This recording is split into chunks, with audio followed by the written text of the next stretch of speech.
साथ झारखंड की बेटी दीपिका टोक्यो ओलंपिक में लगातार मेडल की ओर बढ़ती जा रही है। भारतीय तीरंदाज दीपिका कुमारी ने अपना प्री क्वार्टर फाइनल मुकाबला जीत लिया है। इसी के साथ उन्होंने क्वार्टर फाइनल में अपनी जगह पक्की कर ली है। इसके साथ ही भारत के लिए तीरंदाजी में मेडल की उम्मीद अब काफी बढ़ गई है। बता दें कि दीपिका ओलंपिक के क्वार्टर फाइनल में पहुंचने वाली पहली भारतीय तीरंदाज भी बन गई है। दीपिका को आज ही क्वार्टर फाइनल मुकाबले में उतरना है। दीपिका का क्वार्टर फाइनल मुकाबला सुबह 11:30 बजे खेला जाएगा। क्वार्टर फाइनल में दीपिका की टक्कर कोरिया की एन सेन से होगी। कोरिया को इस इवेंट का फेवरेट माना जाता है। दीपिका के लिए मुकाबला कड़ा होगा, लेकिन दीपिका पर भरोसा है देशवासियों को कि वो पदक की उम्मीद को जिंदा रखेंगी। इस मुकाबले की जीत के साथ ही दीपिका पदक की उम्मीदों को जिंदा रखने वाली पहली भारतीय तीरंदाज बन जाएंगी। दीपिका का अब तक का ओलंपिक का सफर बेहद शानदार रहा है। कड़ी चुनौतियों से पार पाते हुए दीपिका क्वार्टर फाइनल में जगह बनाने में कामयाब रही हैं।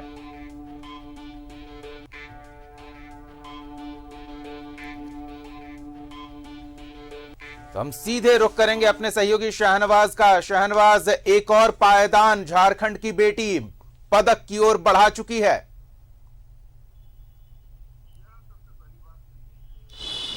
जी हाँ, सबसे पहली बात तो ये कि दीपिका कुमारी क्वार्टर फाइनल में पहुंचने वाली पहली भारतीय तीरंदाज बन गई हैं। सबसे बड़ी बात, क्योंकि अब तक किसी भी व्यक्ति ने, झारखंड क्या पूरे हिंदुस्तान में किसी भी व्यक्ति ने ओलंपिक में तीरंदाजी का पदक नहीं जीता है। और इसी मायने में ये बहुत अहम है कि इस बार दीपिका ने जो पेरिस में परफॉर्म किया, 3 गोल्ड मेडल को एक साथ निशाना साध लिया था और परफॉर्मेंस लेवल पर अभी बहुत बेहतरीन है उनकी जो परफॉर्मेंस है। उसको देखते हुए आज जो 11:30 बजे के आसपास, थोड़ी देर 10-15-20 मिनट के बाद भारतीय समय अनुसार 11:30 बजे जापान में यह प्रतियोगिता शुरू होगी।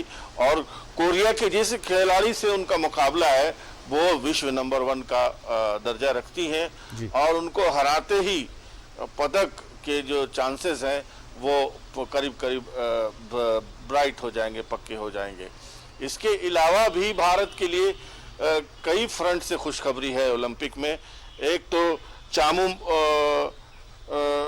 का जो मीराबाई चामू का जो मेडल है वो गोल्ड में बदल गया है। अपने आप में एक बड़ी अचीवमेंट है। 7 सिस्टर्स जो हमारे यहाँ के स्टेट्स हैं, वहाँ मणिपुर की बेटी ने भारत को गौरव दिला दिया है पहले ही, क्योंकि वो पहले ही मेडल जीत चुकी थी।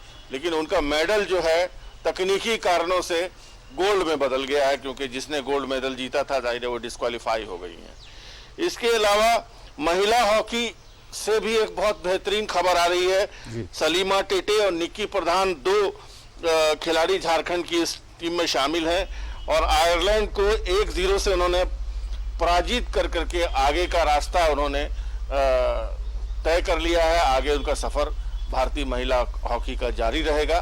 तो कुल मिलाकर के दीपिका कुमारी के पति आतनु दास ने भी मेंस सिंगल्स में अपना आगे का सफर क्लियर कर लिया है।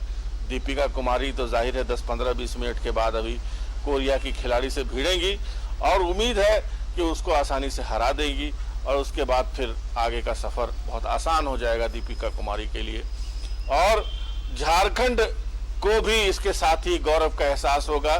जिस तरह से मणिपुर को हुआ, आपने देखा मणिपुर में जिस तरह से उनका स्वागत हुआ है चामू का, और उनको वहां पर एक बहुत ही सम्मानजनक पद भी मिला है पुलिस विभाग में, और जिस तरह से गौरव दिलाया है पूरे देश को चामू ने, तो मुझे लगता है कि दीपिका भी इस बार गौरव दिलाएंगी। लेकिन ये बहुत टफ माहौल है वहाँ पर के बारे में जो रिपोर्ट्स आ रही है ओलंपिक से। बहुत सख्त गर्मी है वहाँ, खिलाड़ी बेहोश हो जा रहे हैं। ऐसे खिलाड़ी अलग अलग कंडीशंस में खेल करके वहाँ पर गए हैं, जो वहाँ पर तपिश को सहन नहीं कर पा रहे हैं। इसीलिए कहने का मतलब यह है कि ओलंपिक का जो मुकाबला होता है वो बेहद मुश्किल होता है और बहुत उलट फेर भरा होता है।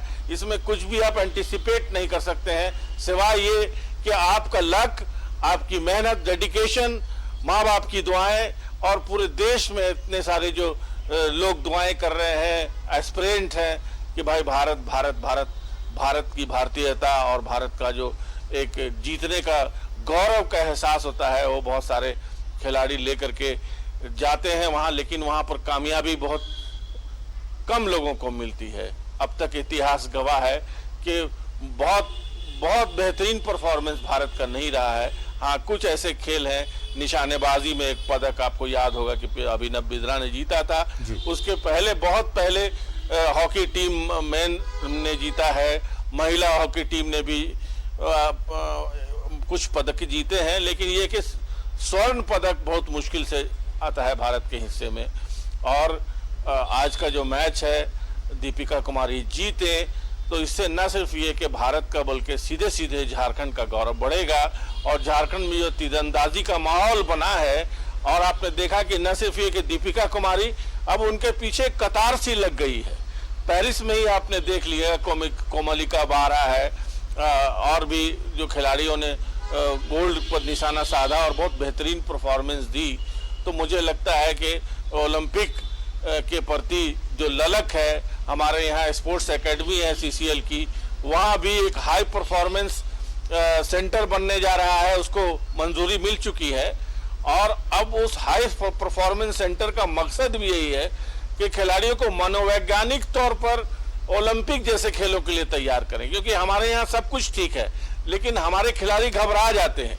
एटमॉस्फेयर से, इंटरनेशनल एक्सपोजर से हमारे खिलाड़ी बिल्कुल परेशान हो जाते हैं। कुछ लैंग्वेज का भी बार होता है, कुछ उनकी अपकीप होती है, बहुत ही गरीब घराने से निकलकर एकाएक सेंटर में पहुंचना। बिल्कुल, लेकिन भारतीय खिलाड़ियों की ये जीवटता है कि वो हर परिस्थितियों से जूझते हुए बेहतरीन प्रदर्शन करती हैं, और दीपिका से भी देशवासियों की उम्मीदें काफी बढ़ गई है। थोड़ी ही देर में उनका मुकाबला शुरू होने वाला है। हमारी नजर इस मुकाबले पर बनी रहेगी, हर अपडेट आप तक पहुंचाते रहेंगे। फिलहाल शाहनवाज, इन तमाम जानकारियों के लिए बहुत बहुत धन्यवाद। तो क्वार्टर फाइनल में दीपिका पहुंच चुकी है। कोरिया की एनसेन से होगी टक्कर, और ये टक्कर बेहद जबरदस्त होने वाली है, क्योंकि एनसेन कोरियन खिलाड़ी ने ओलंपिक में अपनी जगह जब बनाई थी तो उन्होंने एक नया रिकॉर्ड सेट किया था, और 2020 के समर ओलंपिक में 2 गोल्ड मेडल जीत चुकी हैं ये खिलाड़ी। ऐसे में मुकाबला बेहद ही चुनौतीपूर्ण होगा, और दीपिका पर देशवासियों को पूरा भरोसा है।